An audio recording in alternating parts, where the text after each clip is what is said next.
deuxième partie justement de la mythologie Pokémon. On va lire, je pense. Ça dépend de la longueur de ce qu'on va lire, mais on va faire entre 2 et 3 Pokémon légendaires aujourd'hui. La dernière vidéo, elle vous a beaucoup plu. Elle datait du 12 janvier, donc ça fait un mois et un mois et 15 jours qu'elle est sortie. Et je me suis dit pourquoi pas faire un épisode 2. En plus là, voilà, ça fait une semaine que j'ai pas sorti de vidéo. J'avais envie d'en sortir une, ça faisait un petit temps. Euh, mais juste avant de lire ces histoires, je vais vous mettre un timecode pour ceux que ça intéresse pas, mais je vais juste vous montrer les 2 boosters que j'ai acheté il y a peu. Lui, je vous en avais parlé dans ma vidéo des boosters, mais je l'avais pas encore reçu. Et le voici, je vais vous le montrer tout simplement. C'est un booster éveil des légendes. Voilà, illustration Giratina. Moi je dis Giratina et pas Giratina. Voilà, donc un booster orange qui est magnifique, très très beau. Bien évidemment scellé. Voilà, scellé d'usine. Et je vais même vous dire encore mieux, le booster est lourd. Voilà. Il est lourd, c'est-à-dire lourd, qu'est-ce que ça veut dire exactement? Ça veut dire qu'il y a une carte, il y a soit une holographique, soit une carte niveau X à l'intérieur. Donc voilà, le booster est lourd et c'est une dinguerie.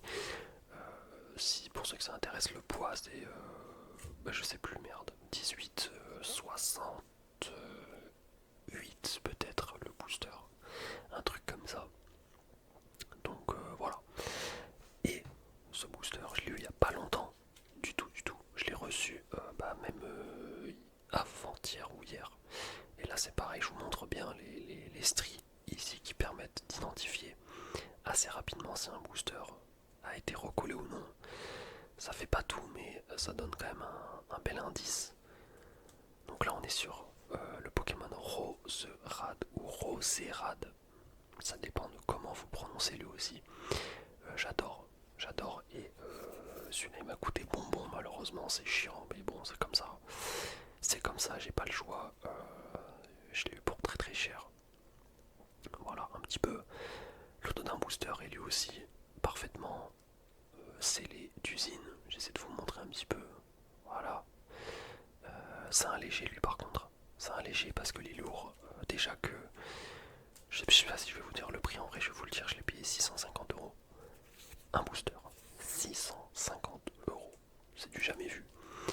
Voilà, c'est du jamais vu. Et en plus il est léger, donc il n'y a même pas de carte rare ou quoi que ce soit à l'intérieur. C'est vraiment pour la beauté de l'item en lui-même scellé. Et mon but, comme je vous avais dit, c'était d'avoir tous les boosters diamant et perle. Donc là on a diamant et perle de base. J'ai aussi, hop, juste ici, le booster, mais lui il est directement sous boîtier PSA. Et eux aussi vont finir sous boîtier PSA, à moins que je vende ces 2 lourds, parce que lui aussi il est potentiellement lourd. D'ailleurs lui, dans ma vidéo, il devait appartenir à un collègue dans un cadeau mystère, désolé pour le truc qui pipe en fond. Mais au final ça prenait trop de place dans le budget qu'il m'avait alloué. Du coup j'ai décidé d'annuler ce cadeau et lui prendre un autre truc tout aussi bien, mais un peu moins cher. Bon, dans tous les cas, le diamant et perle de base c'est pas dur à trouver du tout. Lui il était en non pesé non trié et en plus je l'avais payé un poil cher, on va dire, parce que là il est lourd, mais je l'ai eu au prix quasi comme si je l'avais acheté déjà lourd. Voilà, pour vous dire. Donc c'était vraiment pas bonne affaire, mais je m'en sors quand même un peu vu que j'ai de la chance. Et du coup on arrive à 4 boosters. Voilà, sur les 7 qu'il me faut. Il me manque trésor mystérieux, il me manque duel au sommet, et il me manque Aube majestueuse. Aube majestueuse et duel au sommet, c'est les boosters les moins rares de la série avec Tempête. Donc je vais pas avoir du tout du mal à les trouver. Par contre, le booster trésor mystérieux, pour ceux qui savent, c'est totalement abusé le peu de population qu'il y a. C'est un peu comme les boosters merveilles secrètes. Donc je vais un petit peu galérer à les trouver, mais bon, j'adore chasser ce genre de booster. Je trouve ça trop cool à faire. C'est un peu comme chasser des Pokémon dans les jeux. Voilà, je trouve qu'il y a le même, voilà, le même principe. Donc ça me fait trop kiffer. Bref, pour ceux qui ont skippé, vous venez d'arriver à ce moment-là. On va commencer la lecture du bouquin.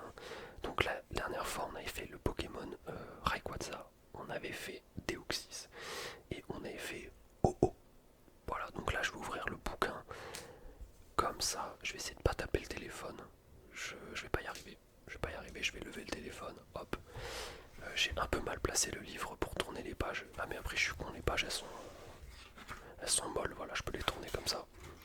On va juste aller au sommaire vite fait pour voir les Pokémon qu'il y a.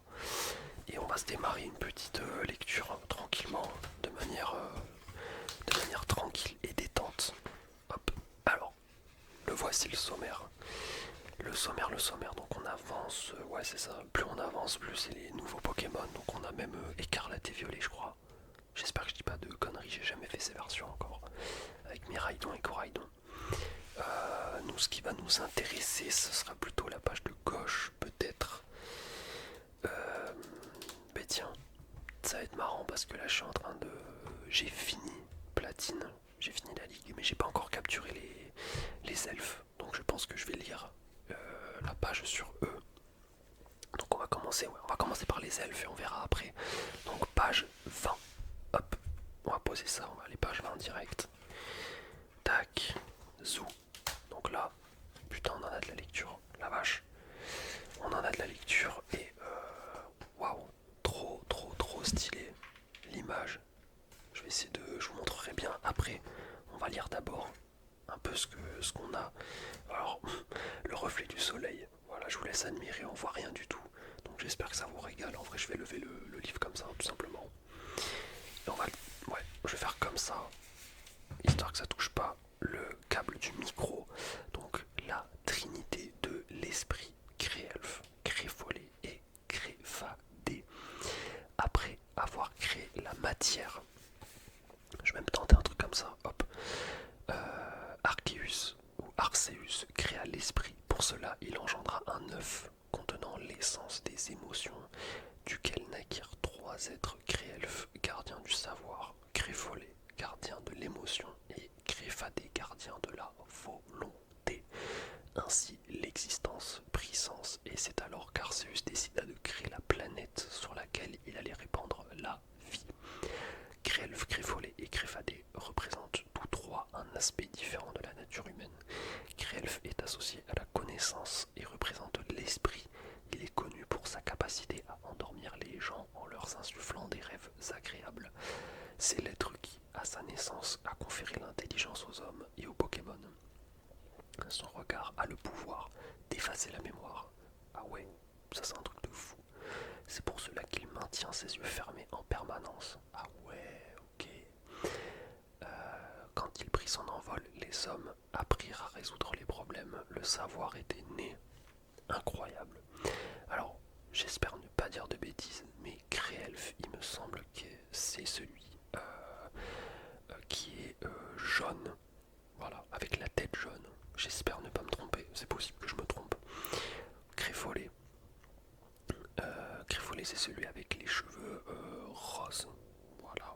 Enfin, les cheveux, pardon. La tête rose, on va dire. Donc, Créfollet est associé à l'émotion et représente l'âme. Créfollet est connu pour sa capacité à partager ses émotions avec les humains et les Pokémon, influençant ainsi leur état d'esprit. À sa naissance, les hommes et les Pokémon apprirent la tristesse, la colère, la joie. L'émotion était née, il procure de la joie à tous ceux qui le voient. Quand il prit son envol, les hommes apprirent à ressentir la joie et la peine. L'émotion était née. Et ensuite on a Créfadé. Donc Créfadé, c'est celui qui est bleu. Normalement, si je ne dis pas de bêtises, il est associé à la volonté et représente la force intérieure. Créfadé est connu pour sa détermination et son courage, capable de galvaniser l'énergie à la volonté de ceux qui l'entourent. À sa naissance, il a conféré la volonté aux hommes et aux Pokémon. Il maintient l'équilibre du monde par son seul contrôle. Quand il prit son envol, les hommes acquirent la détermination, la volonté était née. Ok, donc qu'est-ce qu'on nous dit juste après? Ces Pokémon légendaires se sont établis dans les lacs de Sinnoh. Créelfe, qui représente l'esprit et la connaissance, est associé au lac Vérité. Créfollet, les émotions réside au lac sagesse. Et enfin Créfadé, qui incarne la volonté et la détermination, se trouve au lac courage. Ok, stylé. Très très stylé. Voilà, c'est écrit en minuscule par contre là. Ça va être dur de lire. Bon, moi j'ai beaucoup aimé lire ça. Après, je le connaissais un peu déjà, puisque je regarde un mec sur YouTube qui adore ces Pokémon là. Donc je connaissais déjà le lac courage, machin, enfin tout ça, tout ça. Cependant,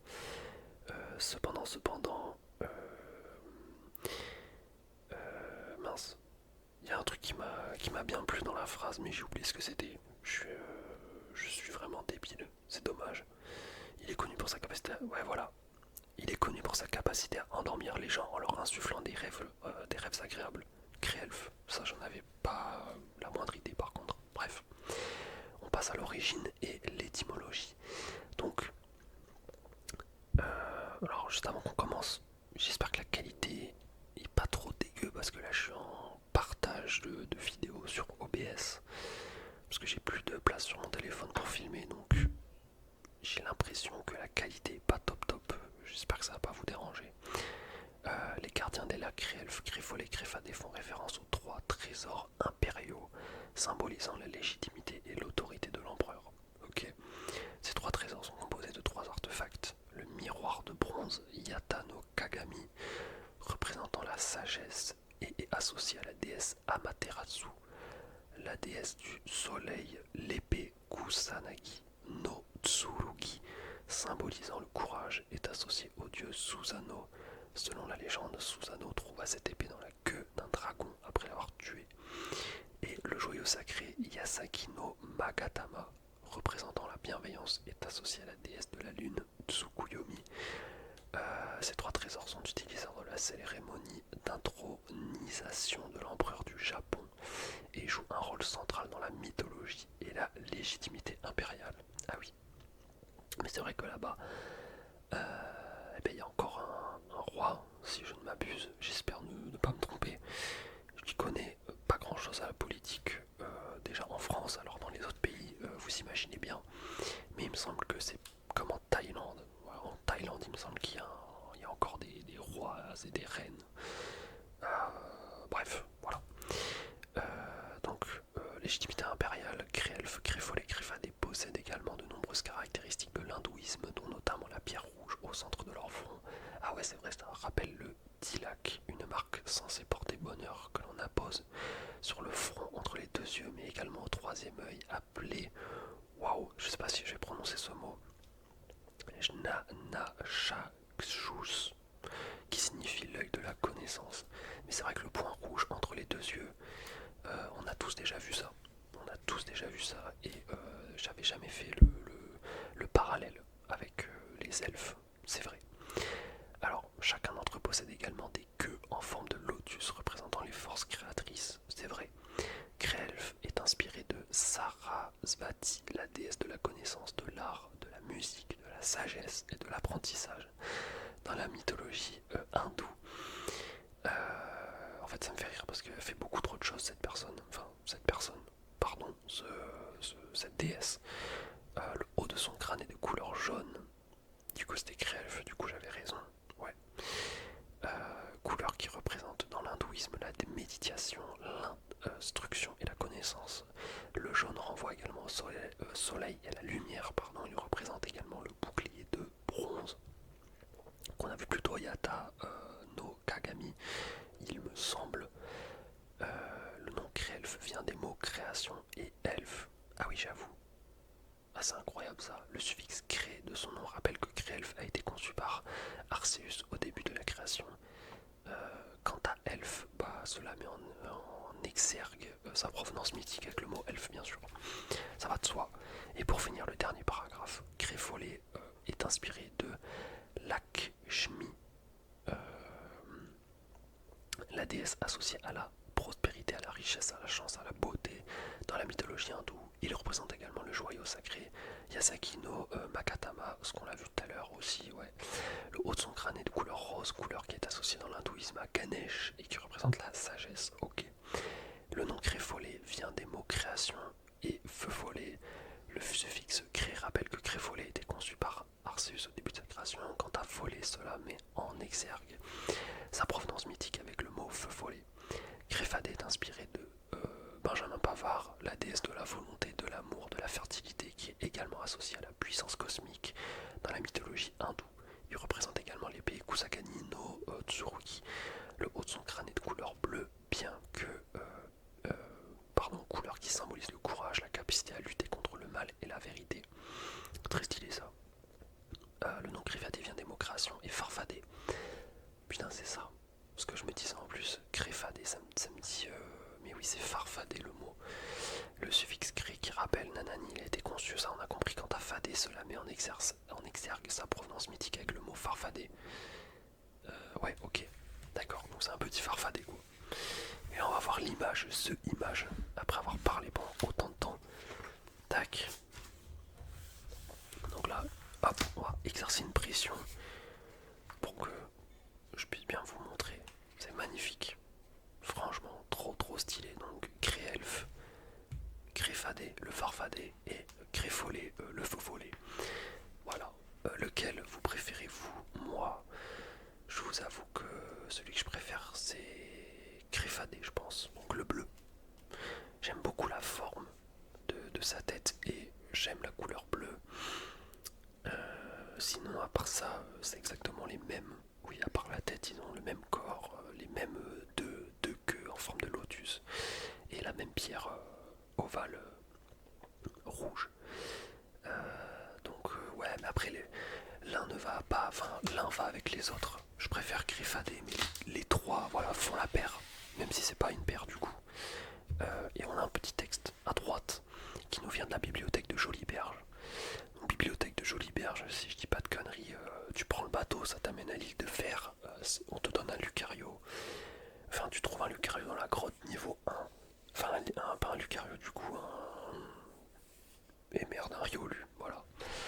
Et c'est la seule manière d'avoir Lucario dans le jeu, sans cheater, je crois. Enfin, à part les échanges, etc. Ne regardez jamais ce Pokémon droit dans les yeux. Il suffirait d'un instant pour oublier votre identité. Donc ça, c'est ce qu'on a entendu tout à l'heure. Comment rentrer chez soi quand on ne se souvient de rien? Ok, ne touchez pas ce Pokémon, il suffirait de 3 jours pour que vous perdiez vos émotions. D'accord. Et quoi qu'il arrive, ne levez jamais la main sur ce Pokémon. Au bout de 7 jours, vous seriez paralysé pour l'éternité. Incroyable. J'aime beaucoup, j'aime beaucoup. Et puis en plus, il y a ce côté... Enfin, moi, je suis de la génération Diamant et Perle. Enfin, Block X / Diamant et Perle. Et vraiment, dans les jeux, ça... typiquement dans la version Perle que j'ai poncé jusqu'à la mort, il y en a un qui était fuyard, il me semble, parmi les trois. Et c'était, il y avait cette aura, voilà, d'aller le chercher. Il me semble que c'est lui qui est fuyard, qui part. Et c'était incroyable, tout simplement. Donc j'espère que ça vous a fait kiffer cette petite partie sur Grelf, Greffade et Greffolé. Je pense qu'on va se lancer deuxième Pokémon légendaire. Hop. Et là, j'avoue qu'on a pas mal parlé pour ces Pokémon. Après, c'était un dans trois, on va dire. J'aimerais bien faire un truc plus récent, en vrai. Un truc un peu plus récent, limite est-ce qu'on n'irait pas chercher du soleil et lune? Ouais, ça pourrait être sympa. Moi j'avais la version lune, donc je partirais plus sur Lunala tout de suite. On va aller page 78, ça peut être cool. On va aller chercher ça en speed. Hop, on va essayer de pas se spoiler. Je vous jure que je découvre en même temps que vous. Et vous pouvez l'entendre par le bruit de la colle. Je découvre en même temps que vous les illustrations, puisque je ne me suis pas spoil. Je n'ai pas lu le livre hors vidéo. On va essayer de le découvrir entièrement ensemble. Et déjà l'illustration est vraiment sympa. Donc évidemment Lunala qui est posée devant la pleine lune. J'ai envie de dire logique. Qu'est-ce qu'on nous dit sur Lunala? Le trio astral, Lunala, ok. Depuis les temps anciens, Lunala est honoré comme un envoyé de l'astre de la nuit. Nombreux furent ceux qui l'appelèrent avec révérence celui qui invite la lune. Lunala, alors je tiens à dire, hein, par l'impression que le L à la fin disparaît. C'est pas la qualité de la caméra, c'est comment dire, la police d'écriture, enfin pas la police d'écriture, mais comme c'est un livre qui était donné suite à un Kickstarter, il a quelques défauts. Voilà. Donc c'est normal que on voit pas bien des fois quand c'est écrit ou que la police est bizarre. Et même ce bruit de colle totalement insupportable. Voilà, malheureusement c'est parce que c'est pas un grand éditeur qui a fait ce livre, donc il y a des défauts. Bref, je reprends. Lunala attire son énergie de la lumière lunaire qu'il absorbe en permanence. Lorsqu'il étend ses immenses ailes, celle-ci renvoie l'image d'un magnifique ciel étoilé. Ouais, c'est vrai ça. Ici, enfin la partie foncée de son corps, il me semble qu'il y avait des étoiles dedans. Lunala est le Pokémon légendaire qui attire la lune. Depuis l'Antiquité, on l'adore comme messager de la lune et on le surnomme celui qui invite la lune. Bon ça va, ils se font pas chier, ils reprennent la phrase juste au-dessus. Lunala absorbe constamment la lumière et la convertit en énergie, ce qui lui permet de se transformer le jour en nuit sombre à sa convenance. Attends, ce qui lui permet de se transformer le jour en nuit sombre. D'accord. Ok. Lorsqu'il absorbe la lumière environnante, ses ailes déployées brillent comme un croissant de lune et son apparence est semblable à un magnifique ciel nocturne, ce qui lui permet d'éclairer les ténèbres nocturnes. Ok. Stylé. Lorsqu'il libère son immense pouvoir, il déploie ses ailes comme une pleine lune. Un troisième œil apparaît sur son front et tout son corps brille de mille feux. Ses ailes brillent d'un peu plus clair. Cet état est appelé phase de pleine lune. Il émet un cri distinctif appelé Mahinapea, qui proviendrait des mots hawaïens Mahina, je sais pas pourquoi je prononce le H, signifiant lune, et Pea, signifiant chauve-souris. Ok. Lunala vit dans une autre dimension. La légende raconte que son troisième œil apparaîtrait lorsqu'il s'envole vers un autre monde. Et du coup, l'étymologie, ça veut dire quoi?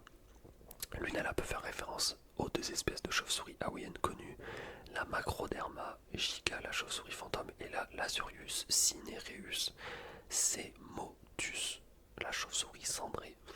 Lunala est une combinaison de luna, le mot latin pour désigner la lune, et ala qui signifie elle. En latin, le mot lunula signifie petit croissant, ce qui peut rappeler les ailes de Lunala en forme de croissant. Je rappelle à quoi, hop, ressemble Lunala.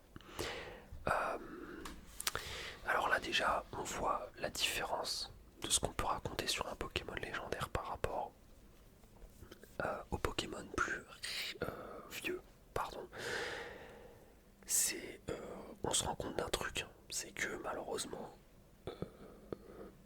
on arrive très vite à court d'idées sur de quel, comment dire, qu'est-ce que va englober un Pokémon légendaire aujourd'hui. Mais je pense qu'on peut le voir du coup, malheureusement, il commence à avoir des limites. Parce que là, dans Soleil et Lune, qui sont sortis en 2000, je sais plus, 2016, 2017, on avait du coup les dieux du Soleil et de la Lune. Avec Kyogre, Groudon, Rayquaza, on a eu le dieu de la terre, de la mer, du ciel. Deoxys, on a eu, on va dire, le Pokémon légendaire de l'espace. Crélf, Créfodé, Créfalé, enfin oula, je dis n'importe quoi, Crélf, Créfadé et Créfolé. On a eu l'esprit, la colère, les sentiments, les trucs comme ça, le courage. J'ai l'impression que l'inspiration n'est pas illimitée chez Game Freak et que on commence à arriver peut-être à un truc, on n'a plus d'idées quoi. On n'a plus d'idées et c'est pas forcément de leur faute, mais juste, il y a plus de, je sais pas si vous voyez ce que je veux dire, il y a plus de thèmes à associer à des Pokémon légendaires. Parce que là on a fait des trucs qui ne sont pas visibles, donc les émotions, et on a fait des trucs visibles connus sur Terre. Donc là qu'est-ce qu'on va inventer? C'est quoi la suite? Genre par exemple, si je vais à la fin du livre et qu'on va se chercher ceux de les Coraidon et Miraidon, ben voilà, hop. Donc ça c'est dans écarlate, j'imagine, vu que c'est rouge, et ça c'est dans violet, vu que c'est violet. Bien joué à moi. Je vous mens pas que j'ai un peu la flemme de lire, on est déjà à 25 minutes de vidéo. Mais je pense que ce sera pour une prochaine partie. On commencera avec Coraidon et Miraidon, et après on ira voir vraiment l'un des premiers légendaires à l'époque. Voilà. Je sais pas si ça vous parle. Je vais fermer ce livre. Hop.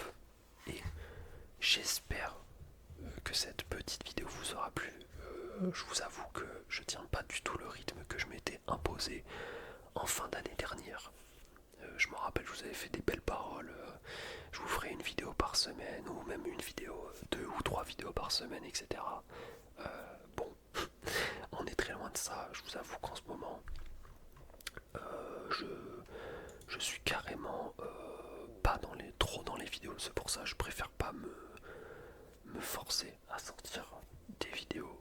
J'espère que ça vous plaît quand même, ce genre de petit concept. Je vous dis à la prochaine pour une nouvelle vidéo SMR.